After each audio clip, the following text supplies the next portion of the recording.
Terduga maling diikat warga.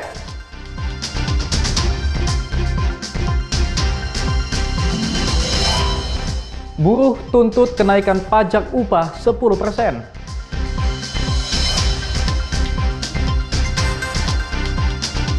Kuliner di bawah pohon diminati warga.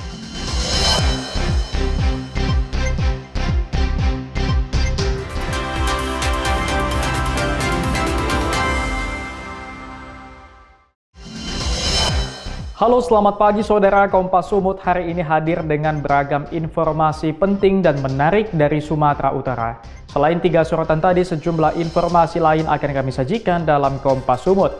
Bersama saya Emir Syapurba, inilah Kompas Sumut selengkapnya di Kompas TV, independen terpercaya.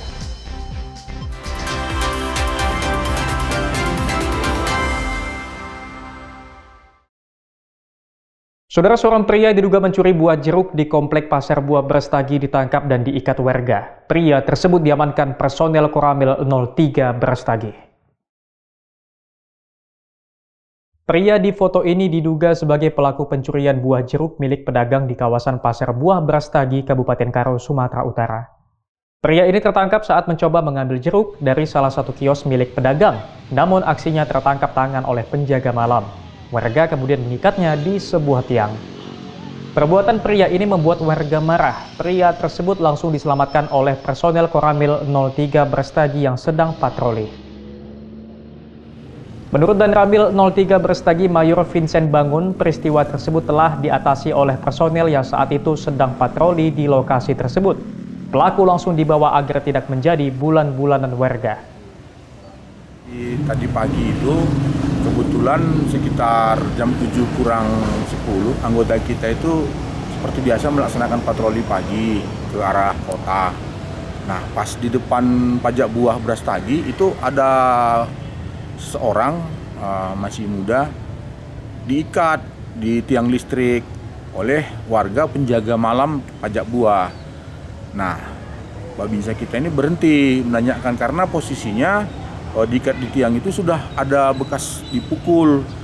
Nah, informasi tersebut didapatkan bahwa si korban ini diduga hendak mencuri buah. Selanjutnya, pria tersebut diserahkan ke Polsekta Brastagi untuk dilakukan penyelidikan. Henry Setiawan, Kompas TV, Karo, Sumatera Utara. Saudara, personel Polrestabes Medan meringkus satu sindikat pencuri ratusan tabung gas LPG di kawasan Patumbak, Kabupaten Deli Serdang. Pelaku menjual hasil kejahatannya via daring.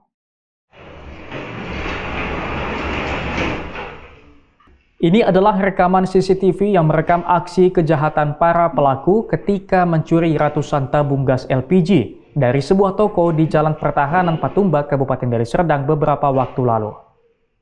Dengan santainya, para pelaku membawa satu persatu tabung gas LPG ukuran 3 kg dari dalam toko milik korban. Aksi pencurian tabung gas LPG dengan jumlah yang tidak sedikit tidak hanya sekali dilakukan para pelaku. Dari catatan polisi, pelaku telah melakukan pencurian di 3 toko penjual tabung gas LPG berbeda yang ada di kawasan Patumbak dan Medan Amplas, dengan total tabung gas LPG yang dicuri lebih dari 200 tabung. Pelaku memiliki cara tak biasa dalam menjual tabung gas LPG curiannya. Mereka menjual tabung gas LPG secara daring melalui aplikasi marketplace. Kapolrestabes Medan Komisaris Besar Polisi Jean Calvin Simanjuntak mengungkapkan selain menangkap pelaku, petugas juga mengungkap 159 kasus selama 22 hari terakhir. Petugas juga menahan 219 tersangka dari beragam kasus.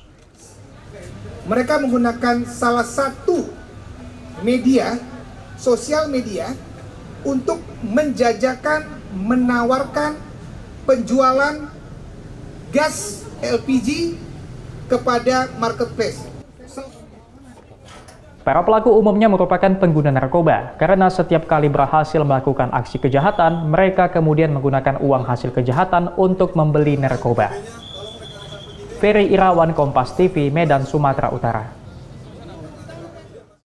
Saudara, Kapolda Sumatera Utara Irjen Pol Wisnu Hermawan Februanto menjenguk wanita pejalan kaki yang ditabrak 3 oknum polisi. Kapolda berjanji akan memberikan tindakan tegas kepada 3 pelaku.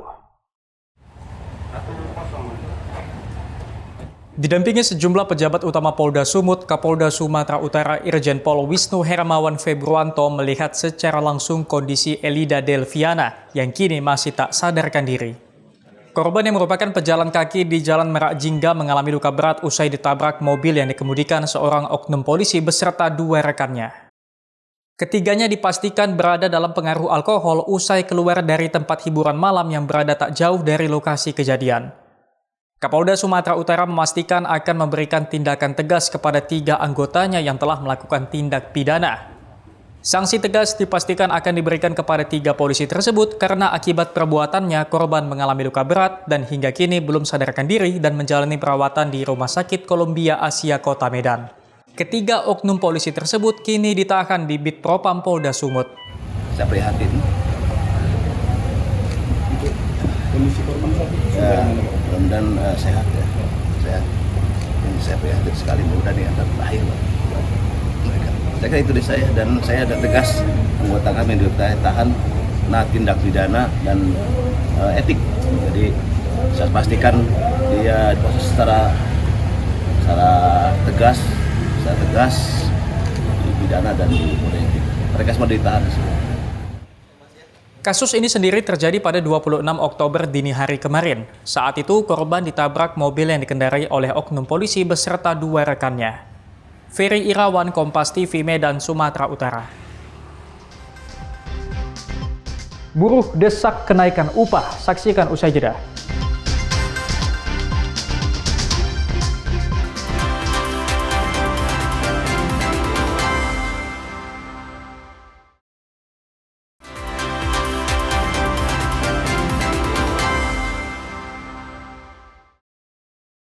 Masih bersama saya Emir Syapurba dalam Kompas Sumut. Saudara, puluhan serikat buruh berunjuk rasa di kantor Gubernur Sumatera Utara. Mereka mendesak agar gubernur menetapkan upah minimum 10%.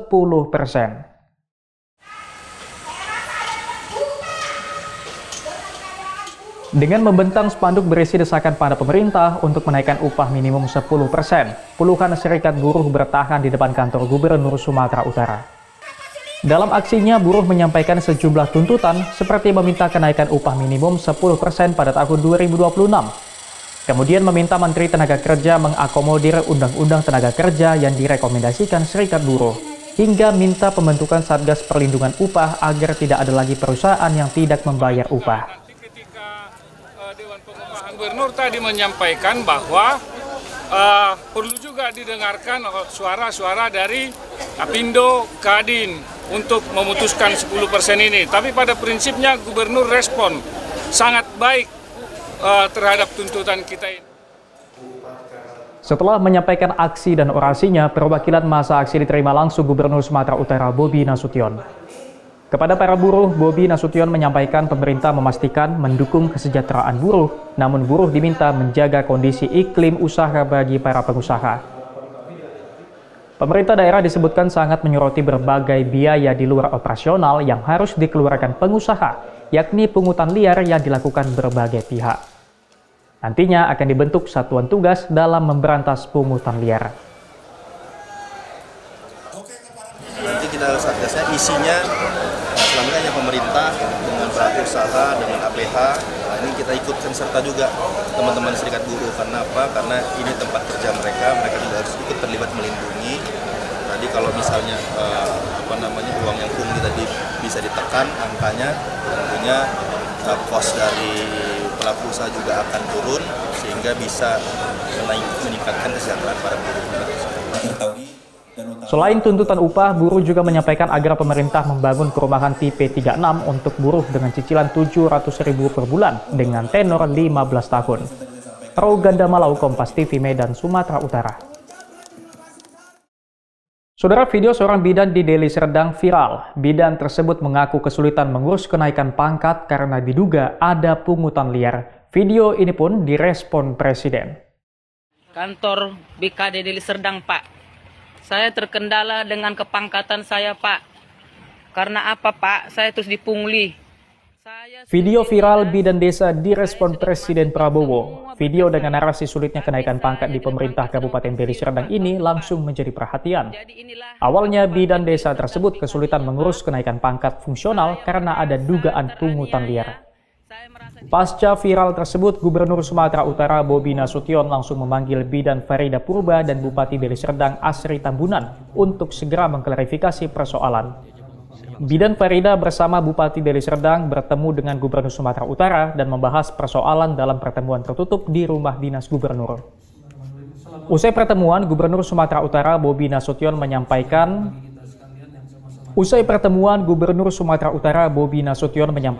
Farida Purba mengaku pungutan liar terhadap dirinya bukan saat ujian kenaikan pangkat, melainkan beberapa tahun lalu, saat dirinya hendak mengurus izin sekolah serta izin kompetensi. Terkait gagalnya kenaikan pangkat Bidan Farida, Bobi menjelaskan karena Bidan Farida mendapatkan nilai rendah saat ujian kenaikan pangkat fungsional, sehingga Gubernur Sumatera Utara memberi kesempatan ujian perbaikan nilai. Nah itu masalah pungli tadi kita sudah cerita, Bu Farida tadi sudah cerita dengan emosional ya, bukan dengan emosi ya, dengan emosional. Tadi kita sudah mendengarkan memang ada pungli dari beberapa waktu ya, tapi tadi Bu Farida nanti silakan nanya sendiri, tapi yang saya tangkap punglinya bukan terkait tentang bukan ujian dinas ya. Bu Farida bukan mengatakan punglinya bukan tentang ujian dinas dan yang tidak lulus ini bukan, tapi dari bagaimana beliau mau izin sekolah, mengurus izin sekolah, mau ngurus hukum dan segala macam, dan ini terjadi dari tahun 2019. Sementara itu, Bidan Farida mengaku pelaku pungutan liar saat dirinya izin sekolah dan ujian kompetensi tersebut telah dilaporkannya pada Badan Kepegawaian Daerah. Farida berterima kasih karena sudah diberikan kesempatan untuk ujian perbaikan. Terima kasih Pak Presiden, saya Farida Purba, saya sudah diundang Pak Gubernur dan Bapak Bupati. Saya ingin mengklarifikasi masalah video saya. Karena apa Pak? Kalau untuk ujian dinas, kami memang tidak dipungli. Tapi masalah saya ini, sejak tahun 2019, saya untuk izin kuliah sudah dipungli dari Dinas Kesehatan sampai ke BKD. Oknumnya sudah saya ceritakan kepada Bapak Gubernur, Bapak Bupati. Kepada Pak Mendagri juga, saya berterima kasih dan saya bermohon. Pemerintah Provinsi Sumatera Utara tidak akan mentolerir jika ada pelaku pungli di daerah yang mempersulit ujian kenaikan pangkat ASN. Dedi Rizky Ginting, Kompas TV, Medan, Sumatera Utara. Saudara, ribuan pegawai pemerintah Sumatera Utara terindikasi terlibat judi daring dengan total transaksi mencapai 2 miliar rupiah. Gubernur Sumatera Utara Bobi Nasution telah memberikan surat teguran. Berdasarkan data Pusat Pelaporan dan Analisis Transaksi Keuangan tahun 2024, sebanyak 1.037 pegawai pemerintah Sumatera Utara yang terdiri dari pegawai negeri sipil, pegawai harian lepas, hingga tenaga honorer terlibat praktik judi daring. Total transaksi judi daring dari ribuan pegawai di lingkungan pemerintah Provinsi Sumatera Utara ini mencapai 2 miliar rupiah lebih. Gubernur Sumatera Utara Bobi Nasution telah memberikan sanksi berupa surat peringatan serta meminta organisasi perangkat daerah untuk memantau dan mengevaluasi pegawai yang terlibat. Apabila nantinya ditemukan kembali keterlibatan pegawai, maka akan diberikan teguran tegas berupa hukuman disiplin hingga pemberhentian tidak dengan hormat. Sudah kita berikan suratnya ke masing-masing dan sudah ada teguran ringan, dan juga sudah itu nanti kelihatan ya, yang mainnya dari bulan berapa, transaksinya berapa, pakai mana, ini sudah juga kelihatan. Jadi setelah kita keluarkan surat teguran itu, kita lihat lagi nanti mana yang setelah kita keluarkan surat teguran masih main lagi, nah ini nanti akan teguran keras. Pemerintah Sumatera Utara akan terus melakukan koordinasi dengan PPATK dalam memantau transaksi pada rekening bank pegawai pemerintahan. Eroganda Malau, Kompas TV, Medan, Sumatera Utara. Kuliner di bawah pohon diminati warga. Saksikan usai jeda.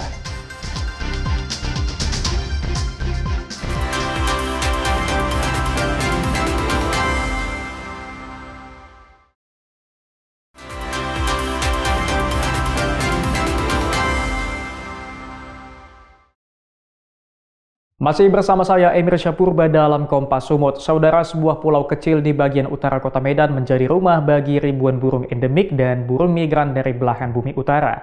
Selain menjadi rumah bagi ribuan burung, pulau seluas 1 hektar lebih ini juga menjadi benteng alami saat air laut pasang.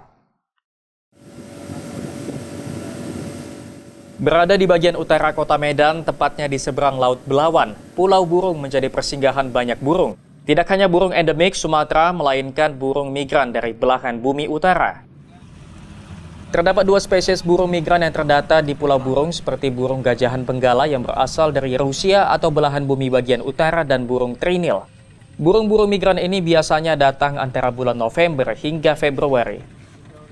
Kelompok masyarakat pemerhati mangrove mengaku Pulau Burung ini awalnya hanya memiliki luas setengah hektar pada tahun 2011. Setelah rutin dilakukan penanaman mangrove, kini Pulau Burung memiliki luas 1,3 hektar. Kemudian kami mulai melakukan penambahan penanaman, dan akhirnya burungnya makin bertambah di situ. Nah, ini memang seharusnya sudah menjadi konservasi kita karena ini adalah kota Medan. Ya. Jadi masyarakat juga harus tahu bahwa di kota Medan ini ada pulau burung, yang di situ juga ada burung migran.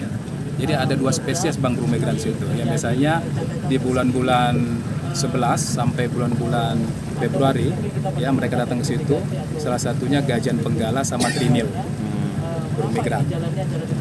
Dan juga ada burung juga tongtong, burung bango tongtong. Pemerintah Kota Medan diharapkan memberikan perhatian khusus pada Pulau Burung. Karena selain menjadi rumah bagi aneka ekosistem, Pulau Burung juga mampu menjadi benteng yang menahan abrasi di perairan Belawan. Dedi Zulkifli Terigan, Kompas TV, Medan, Sumatera Utara. Saudara, wisata kebun anggur di kaki Gunung Sinabung, Kabupaten Karo ramai dikunjungi warga. Selain pemandangan yang indah, pengunjung juga mendapatkan edukasi tanaman anggur.